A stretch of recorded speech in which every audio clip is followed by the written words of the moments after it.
ఆంధ్రప్రదేశ్ రాష్ట్రంలో ఎన్నికలు ముగిశాయి. జూన్ 4వ తేదీన ఫలితాలు వెలువడనున్నాయి. ఏ పార్టీ ఎన్ని సీట్లు గెలుస్తుంది?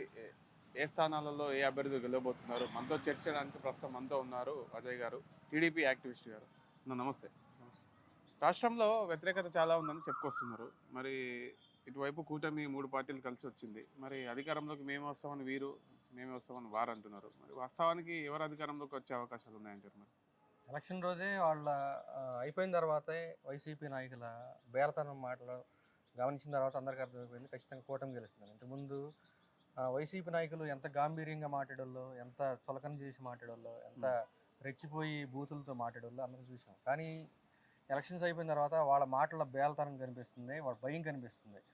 ఓన్లీ వీళ్ళు రేపు టీడీపీ అధికారంలో రాకముందే ఇంత అరాచకం చేస్తున్నారే, వస్తే ఎలా ఉంటుందని చెప్పేసి ఒక భయం వాళ్ళ మాటల్లో భయం కనిపిస్తుంది. సో దీన్ని బట్టి అర్థమవుతుంది నిజంగా వాళ్ళు గెలిచేవాళ్ళు అయితే మేము అధికారంలోకి వచ్చిన తర్వాత మీ తాత తీస్తాం ఎలక్షన్స్ రిజల్ట్స్ వచ్చిన తర్వాత అనేవాళ్ళు.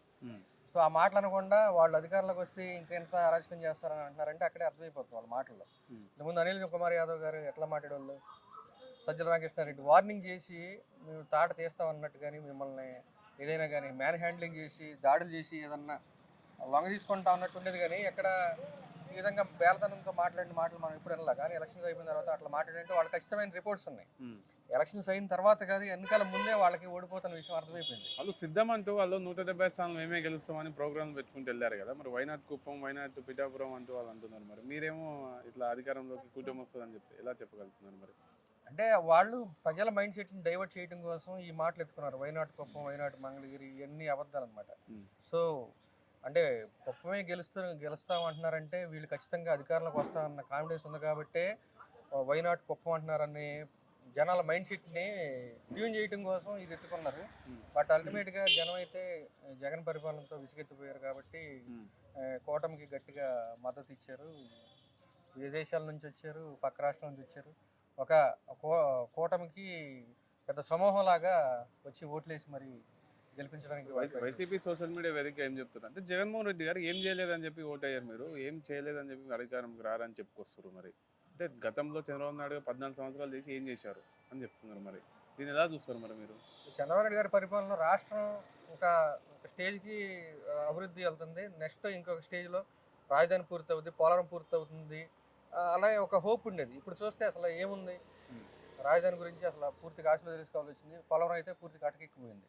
సో ఈ విధంగా ఏది చూసుకున్నా కానీ అభివృద్ధి అనే దాని మీద ఎవరికి ఎటువంటి టెన్షన్ లేదు. ఎంతవరకు జనం దగ్గర 1000 రూపాయలు పన్నుల రూపంలో లాగటం, అందులో 100 రూపాయలు ఇచ్చేసి నేనే దేవుడిని అని చెప్పేసి ప్రచారం చేసుకోవడం తప్ప జగన్మోహన్ రెడ్డి గారు చేసిందే లేదు. సో పబ్లిక్ కూడా అర్థమైపోయింది, మన దగ్గర దోచుకున్న డబ్బులే మనకు అందులో కొంత ఇస్తాడు అనేది లాజిక్ కూడా జనానికి తెలిసిపోయింది. గతంలో పోలవరం ప్రాజెక్టును ఏటీఎం వాడుకున్నారని చంద్రబాబు నాయుడు గారు అన్న విషయం అందరికి తెలిసిన విషయం. మరి అదే పార్టీతో కలిసి ఎలా ముందుకు సాగింది? అప్పట్లో సిద్ధాంతపరంగా కానీ ఇంకేదైనా కానీ ఇప్పుడు పార్టీలు విడివిడిగా పోటీ చేసాయి కాబట్టి బీజేపీ అనేది వైసీపీకి అనుకూలంగా ఉన్న సమయంలో వాళ్ళు చెప్పిన మాట ప్రకారం అది పోలవరాన్ని ఏటీఎంగా వాడుకున్నారనే ఆ మాట మోడీ గారు మాట్లాడవచ్చు. అది వైసీపీ వాళ్ళు ఇచ్చిన స్క్రిప్ట్ ప్రకారం. కానీ అదే బీజేపీ మంత్రులు, కేంద్ర మంత్రులు పార్లమెంట్లో చెప్పారు అక్కడ పోలవరం దగ్గర ఎటువంటి అవినీతి జరగలేదని చెప్పేసి వాళ్ళు స్పష్టత ఇచ్చిన మనం చూసాం. సో దాని మీద ఎటువంటి అభ్యంతరం లేదు, కలవటానికి అది ఎటువంటి అడ్డంకి కాదు. ఇప్పుడు టీడీపీ బీజేపీతో పొత్తు కుదుర్చుకున్న తర్వాత ఈ మైనారిటీ ఓట్ బ్యాంక్ ఏదైతే టీడీపీ ఓట్ బ్యాంక్ ఉందో పూర్తిగా తగ్గిపోయిందని చెప్పుకొస్తారు. మరి మీరు అంటే జనాలు నమ్మే అవకాశాలు ఉన్నాయంటారా దీన్ని? అది చూస్తే ఇప్పుడు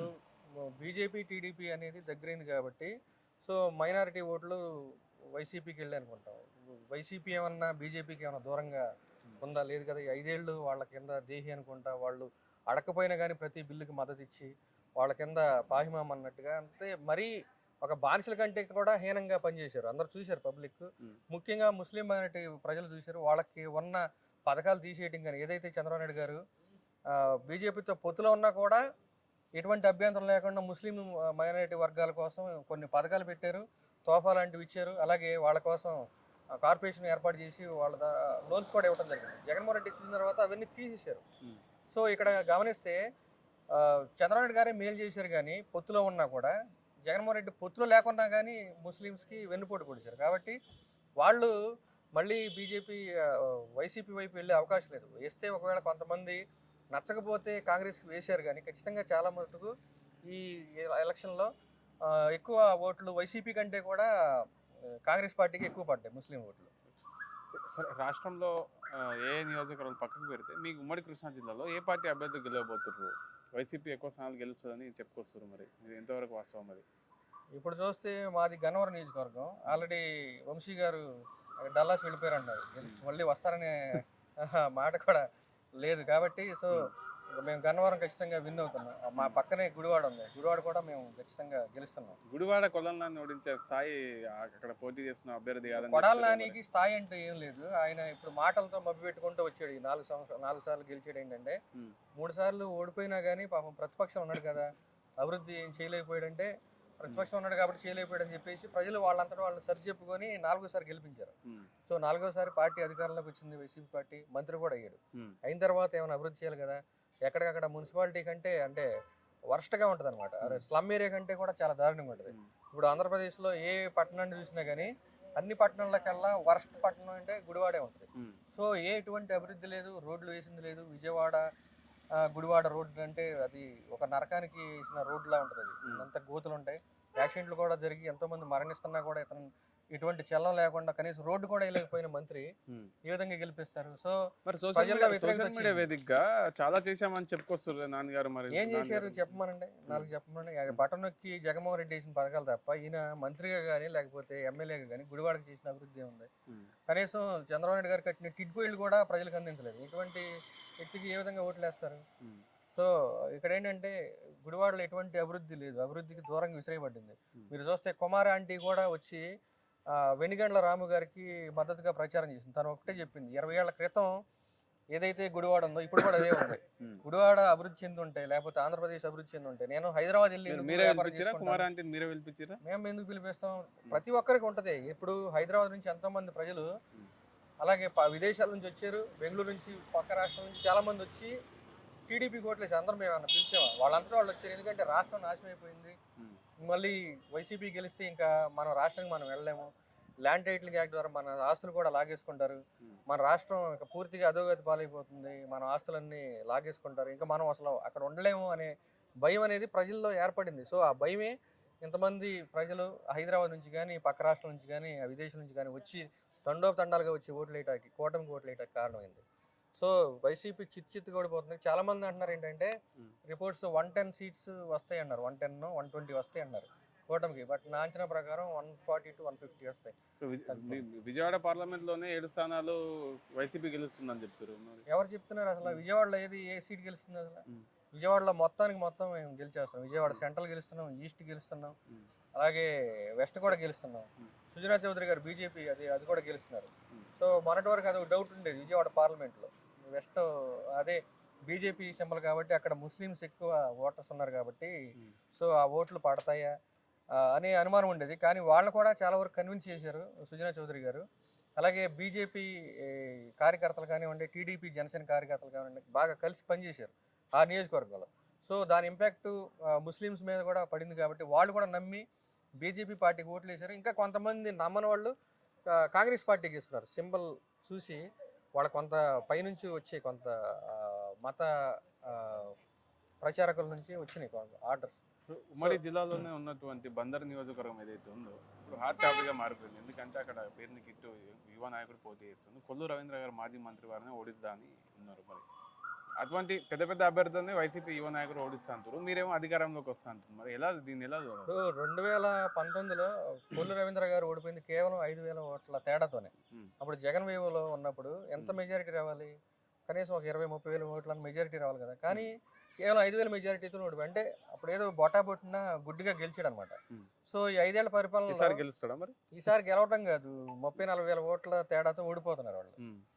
వాళ్ళ బాబుకే తెలిసిపోయి కూడా పేరునని తప్పుకున్నాడు.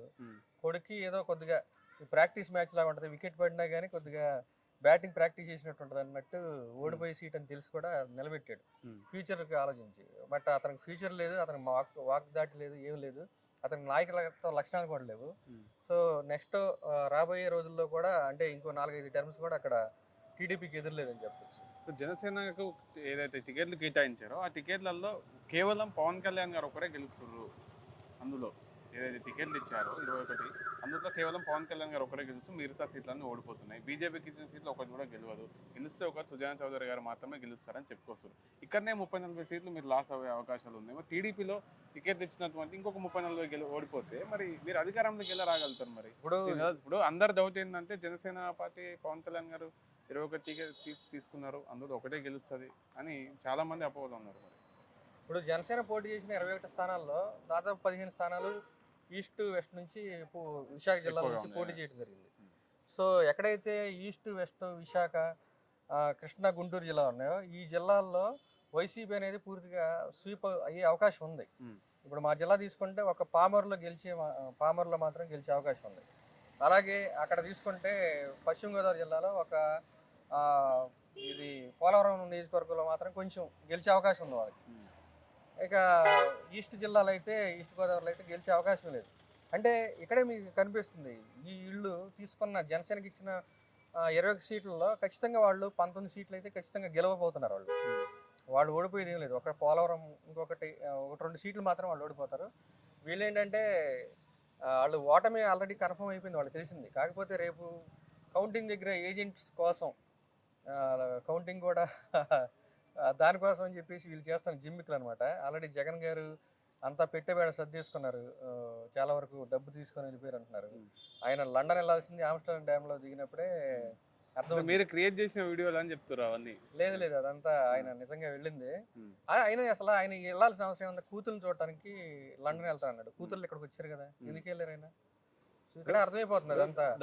ఇంకోటి పెద్దిరెడ్డి గారు ఇక్కడ నుంచి వెహికల్స్ మొత్తాన్ని పిఎల్ఆర్కి సంబంధించిన కంపెనీకి సంబంధించిన వెహికల్స్ మొత్తాన్ని ఆఫ్రికా తరలించేశారు. గెలిచేటట్లయితే ఇక్కడే ఉన్నాయి కదా, వాళ్ళు ఇసుక దోపిడీ చేసుకోవచ్చు కదా. ఈ 5 ఏళ్ళు ఎలా దోచుకున్నారో ఇంక 5 ఏళ్ళు కంటిన్యూ చేస్తారు కదా, మరి ఎందుకు తీసుకెళ్ళిపోయారు ఆఫ్రికాకి? సో వాళ్ళు ఓడిపోతున్న విషయం అర్థమైపోయింది. వాళ్ళు గెలిస్తే వాళ్ళకి ఎదురు లేదు, చెప్పేవాడు లేడు. వాళ్ళ దోపిడీ అడ్డుకునేవాడు ఎవడు లేడు. 5 ఏళ్ళు ఎవడన్నా అడ్డుకున్నాడా? సో ఇప్పుడు ఏబిఎన్ ఆంధ్రజ్యోతి ఏదైతే ఉందో మీ ఛానల్ కదా, టీడీపీ ఛానల్, అది సపోర్ట్ చేస్తుందా లేదా? సపోర్ట్ అంటే ఎవరికి వారి సిద్ధాంతాలు ఉంటాయి. ఈటీవీ 2 సపోర్ట్ చేస్తున్నాయి. మరి మీ చంద్రబాబు నాయుడు గారు అమెరికా వెళ్తున్నారు అని చెప్పి ఒక పేపర్లోనేమో విశ్రాంతి కోసం అని వస్తుంది, ఒక పేపర్లోనేమో ఆయనకు హెల్త్ బాగాలేదు ఆరోగ్యపరంగా అని చెప్తారు. అంటే మీరే క్లారిటీ లేదా? ఆంధ్రజ్యోతి పేపర్లోనేమో విశ్రాంతి కోసం అమెరికా వెళ్తున్నారు అని చెప్పారు.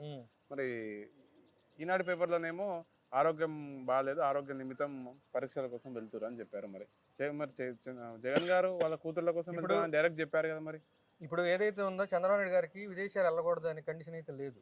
ఆయన కేసుల్లో చూడండి, జగన్ అయితే ఉంది కదా. ఆయన ప్రతిసారి కోర్టు పర్మిషన్ తీసుకున్న తర్వాతే వెళ్ళాలి. ఆయన కోర్టుకి అప్లై చేసుకున్నాడు. 14వ తారీఖున తీర్పు వచ్చింది కాబట్టి ఆయన వెళ్తున్నాడు. అంటే చంద్రబాబు నాయుడు గారికి అట్లాంటి తీర్పు ఏం అవసరం లేదు. ఆయన ఎట్లాగైనా వెళ్ళొచ్చు, ఆయన విహారయాత్రలకు వెళ్ళొచ్చు, ఎవడ అబ్జెక్షన్ పెట్టాల్సిన అవసరం లేదు. ఎవరికి ట్రీట్మెంట్ కోసం వెళ్తాడు, విహారయాత్ర కోసం వెళ్తారు, లేకపోతే ఏదో బిజినెస్ పర్పస్ కోసమే వెళ్తారు. ఎవడ ఏమంటారు? 20 నుండి 30 ఓట్లతో ఓడిపోతుందంట కుప్పంలో చంద్రబాబు నాయుడు. అది ఎవడైనా నవ్వుతారండి. అది ఇప్పుడు కుప్పం అనేది ఆయన ఎప్పటి నుంచి పొలిటికల్ అనలిస్టులు కూడా ముందుకు వచ్చి మీడియా పరంగా చెప్తున్నారు. పేటిఎం కారు అనే సౌండ్ వచ్చింది, డబ్బులు తీసుకున్న తర్వాత వాళ్ళు అలా ప్రచారం చేస్తారు. ఇప్పుడు భరత్ అనే ఆ వ్యక్తి చంద్రబాబు నాయుడు గారికి ఏ విధంగా ఆల్టర్నేట్ అవుతారు చెప్పండి, మీరు ఒకసారి ఆలోచించండి. మున్సిపాలిటీ గెలుచుకున్నా అని చెప్తారు. మరి మున్సిపాలిటీ డబ్బులతో మేనేజ్ చేశారు. అప్పుడంతా డబ్బులతో మేనేజ్ చేయడంతో పాటు భయపెట్టి ఓటర్లని రిగ్గింగ్ చేసుకొని గెలిచారు. అది సో 2024లో కూడా అదే విధంగా ఉంటుందని ఊహించారు. అరే 2021లో జరిగిన ఎలక్షన్స్లో ఈ మున్సిపల్ కానీ పంచాయతీలు కానీ మనం ఈజీగా విన్ అయ్యామే, ఎవడ మనకి ఎదురు చెప్పినోడు లేడే, ఇక మనదే రాజ్యం, ఎవడు ఆపలేడు కదా, ఇలా గెలుస్తామని కళ్ళగన్నారు. కానీ అక్కడికి వచ్చిన సీన్ రివర్స్ అయింది. అక్కడ ఏంటంటే పూర్తి స్థాయిలో ఇప్పుడు చంద్రబాబు నాయుడు గారికి పులివెందులో జగన్మోహన్ రెడ్డికి వచ్చిన మెజారిటీ కంటే కూడా చంద్రబాబు నాయుడు గారికి ఎక్కువ రాబోతుంది. జగన్మోహన్ రెడ్డి గారు బతికి బయటపడినట్టుగా సాగు తప్పుకల్లో పోయినట్టుగా ఏమన్నా గెలిచే అవకాశం ఉంది, అంతేగాని గెలిచాలని కూడా చెప్పలేకపోతున్నాం. వీళ్ళకి ఉన్న మైనస్లు కవర్ చేయడం కోసం మా మీద ఇప్పుడు రేపు జగన్మోహన్ రెడ్డి గారికి చంద్రబాబు గారికి అక్కడ ఏమీ ఎదురు లేదు, కానీ జగన్మోహన్ రెడ్డి గారికి వాళ్ళ చెల్లి రూపంలో వచ్చారు కదా. సో అది దాన్ని కవర్ చేయడం కోసం ఇప్పుడు ఈ నాయకుల మీద, మా చంద్రబాబు గారి మీద కానీ లోకేష్ గారి మీద కానీ పిఠాపురంలో పవన్ కళ్యాణ్ గారు ఓడిపోతారని ఈ విధంగా కవర్ చేస్తున్నారు, ఓడిపోతారని చెప్పేసి. నిజానికి ఓడిపోతున్న భయం వాళ్ళకుంది. సిరుల ఎఫెక్ట్ ఎవరికి ఉందండి? కడపలో ఉందా, లేకపోతే కుప్పంలో ఉందా, మంగళగిరిలో ఉందా? సిరుల ఎఫెక్ట్ లేదు కదా, కడపలో ఉంది. కడపలో ఎఫెక్ట్ ఉంటే ఎవరు ఓడిపోతారు? జగన్మోహన్ రెడ్డి గారు లేకపోతే అవినాష్ రెడ్డి గారు ఓడిపోతారు. బ్యాక్గ్రౌండ్ దీన్ని మీరు cover సపోర్ట్ చేయడం చేస్తారు కానీ మీరు సపోర్ట్ చేస్తారని ఖచ్చితంగా చెప్తారు. ఇప్పుడు మేము గెలవలేము అనుకున్న చోట ఖచ్చితంగా మేము ఎందుకు సపోర్ట్ గెలవాలి? మీరు చేస్తాం. గెలవలేనప్పుడు వేరే పార్టీ పార్లమెంట్ ప్రతి మేము 140, 175 సీట్లలో ఏ పార్టీ 175 గెలవలేదు. సో గెలిచే చోట మేము ఖచ్చితంగా ప్రత్యర్థిని ఓడించడానికి ప్రయత్నిస్తాం. ఆ ప్రత్యర్థి ఎవరు? బీజేపీ కాదు, జనసేన కాదు, కాంగ్రెస్ కాదు, కేవలం వైసీపీ. సో వైసీపీ మాకు మాత్రమే ప్రత్యర్థి కాదు, ప్రజలకు కూడా ప్రత్యర్థి. ప్రజలకు ఒక రాక్షస పాలన చేసిన కారణంగా ఇప్పుడు జగన్మోహన్ రెడ్డిని ఓడించాలంటే మేము ఖచ్చితంగా వేరే పార్టీతో అయితే ఖచ్చితంగా గెలిపించడానికి, మేము గెలవలేని ప్రాంతంలో వేరే వాళ్ళని గెలిపించడానికి ఖచ్చితంగా ప్రయత్నం చేస్తాం. అదేం తప్పు కాదు. సరే ఇప్పుడు ఈ మీరు టీడీపీ యాక్టివిస్ట్గా టీడీపీ కార్యకర్త పక్కకు పెడితే మీరు ఎవరో ఒక సామాన్య వ్యక్తి అనుకుంటాం. మీరు ఏ నియోజకవర్గం వస్తుంది? మాది గన్నవరం ఇది. గన్నవరంలో వల్లభనేని వంశీ గారిని ఓడించడానికి గల కారణాలు ఏముంటాయి? ఇప్పుడు ప్రజలు మీరు అంటున్నారు, ఇంతసేపు మనం మాట్లాడుకొస్తే ఏంటంటే టీడీపీ కూటమి అధికారంలోకి వస్తుందని చెప్తారు. ఆయన ఏం చేయలేదని చెప్పి మీరు ఆయనను ఓడిస్తామని చెప్పగలుగుతారు. ఆయననే అక్కడ కాదు, వచ్చిన కొత్త అభ్యర్థి అక్కడ ఎర్లగడ్డ ఏదో పేరు ఆయనే కాదు, ఇప్పుడు వంశీ గారి పక్కన పెడితే గన్నవరంలో ఓడించడమే కాదు, రాష్ట్రంలోనే మొత్తం వైసీపీని ఓడించాలని ఒక నిర్ణయం తీసుకున్నారు. ఎందుకంటే అభివృద్ధి లేదు కాబట్టి. ఇప్పుడు ఈయన గన్నవరంలో వంశీ గెలిస్తే జగన్మోహన్ రెడ్డి గారు అడ్వాంటేజ్ కదా. సో జగన్మోహన్ రెడ్డిని ఓడించాలంటే ప్రతి నియోజకవర్గంలో ప్రతి అభ్యర్థిని ఓడించాలి. కాబట్టి గన్నవరంలో కూడా ఓడిస్తారు. దాంతోపాటు వంశీని ఓడించడానికి కారణం ఏంటంటే ఆయన చంద్రబాబు నాయుడు గారి సతీమణిని, ఆ 75 ఏళ్ల వయసు ఉన్న ఆ వ్యక్తిని తన క్యారెక్టర్ గురించి మాట్లాడటం అనేది ప్రజలు జీర్ణించుకోలేకపోయారు. సో ఖచ్చితంగా ఆ ఎఫెక్ట్ అయితే, ఇంపాక్ట్ అయితే ఉంటుంది. సో రేపు 30,000 ఓట్ల మెజారిటీ తేడాతో ఓడిపోయే అవకాశం ఉంది. సో యార్లగడ్డ గారు గెలుస్తారు. పైగా ఇంకోటి ఏంటంటే మీకు ఆల్రెడీ చెప్పాను కదా, డెవలప్మెంట్ లేదు మొత్తం. మా ఇంతకుముందు గన్నవరం నియోజకవర్గం ఫ్లైఓవర్లు అన్ని బాగానే చేశారని చెప్తున్నారు. మరి అది ఎవరు పరిపాలన చేశారు? అది టీడీపీ పరిపాలన చేశారు. టీడీపీ ఏం చేసింది? నియోజకవర్గాలకు నిధులు ఇచ్చింది, అభివృద్ధి చేసింది. అది వంశీ కాదు, చంద్రబాబు నాయుడు గారు తీసుకున్న చొరవ. ప్రతి నియోజకవర్గంలో అభివృద్ధి జరగాలి అని చెప్పేసి ఇప్పుడు ఎవరన్నా వచ్చి ఎమ్మెల్యే అభ్యర్థి మాకు ఇట్లా ఫండ్ కావాలి అని అడిగితే ఇచ్చారు. మీరు చూడండి, ఇప్పుడు కొడాలని ఒకసారి వెళ్ళి అడిగాడు, జగన్ అన్న నాకు 300 కోట్లు ఇవ్వండి అంటే, దేనికంటే ఫ్లైఓవర్ వేసుకుంటే, ఎవరికో అంత డబ్బులు మన దగ్గర ఎక్కడ ఉన్నాయి అన్నారు. కొడాలని గారే డైరెక్ట్గా చెప్పారు. అదే చంద్రబాబు గారి దగ్గరికి వెళ్ళి అడిగితే ఏ ఎమ్మెల్యే అడిగినా కానీ అభివృద్ధి కోసం నిధులు అంటే ఖచ్చితంగా ఇచ్చేవాళ్ళు. సో ఇప్పుడు ఒకవేళ టీడీపీ గెలిస్తే రేపు చూడండి మా గుడివాడ ఎంత అభివృద్ధి చెందుతుందో చూడండి. ఎన్ని సీట్లతో అధికారంలోకి వస్తుంది అనుకుంటున్నారు? మేము అయితే 140 నుంచి 150 సీట్లు వస్తాయని ఎక్స్పెక్ట్ చేస్తున్నా. 110కి అయితే ఖచ్చితంగా తగ్గు, అందులో డౌట్ లేదు. బట్ వేవ్ అనేది ఉంది కాబట్టి సైలెంట్ ఓటింగ్ అనేది చాలా జరిగింది. పార్లమెంట్ స్థానాలు ఎన్ని గెలవచ్చు అనుకుంటున్నారు? పార్లమెంట్ కూడా 20 నుంచి 22 వరకు వస్తాయని నా ఎక్స్పెక్టేషన్. ఆంధ్రప్రదేశ్ రాష్ట్రంలో మొత్తంగా చూసుకుంటే ఓవరాల్గా కీలక నేత ఎవరైనా ఉన్నారని చెప్తే కొంచెం పవన్ కళ్యాణ్ గారు. ఎందుకు అంటే సీట్లు త్యాగం చేశారు, ప్రతి ఒక్కరు త్యాగం చేస్తూ ముందుకు వస్తున్నారు ప్రజల కోసం. గతంలో మనం విన్నాం, చూసాం కూడా, తన ఇంట్లో కానీ తన ల్యాండ్స్ కానీ అమ్ముకొని రాజకీయాల్లోకి వచ్చి చేస్తున్నామని చెప్పి. మరి అటువంటి వ్యక్తి మీ కూటమిలో ఉన్నారు. మరి అధికారంలోకి వస్తే ఆ వ్యక్తికి ఎలాంటి సముచిత జ్ఞానం కల్పిస్తారు? ఖచ్చితంగా సార్, ఇప్పుడు రేపు గెలుస్తున్నామంటే పవన్ కళ్యాణ్ గారికి ఆయన చేసిన పోరాటం కూడా ఒక కారణం అవుతుంది కాబట్టి. సో ఖచ్చితంగా మేము పవన్ కళ్యాణ్ గారికి, టీడీపీ పార్టీ కానీ చంద్రబాబు గారికి ఖచ్చితంగా మంచి సముచిత స్థానం ఇస్తారు. అది మేము చెప్పేది కాదు, అది పవన్ కళ్యాణ్ గారు, చంద్రబాబు నాయుడు గారు చర్చించుకొని తీసుకుంటారు. అది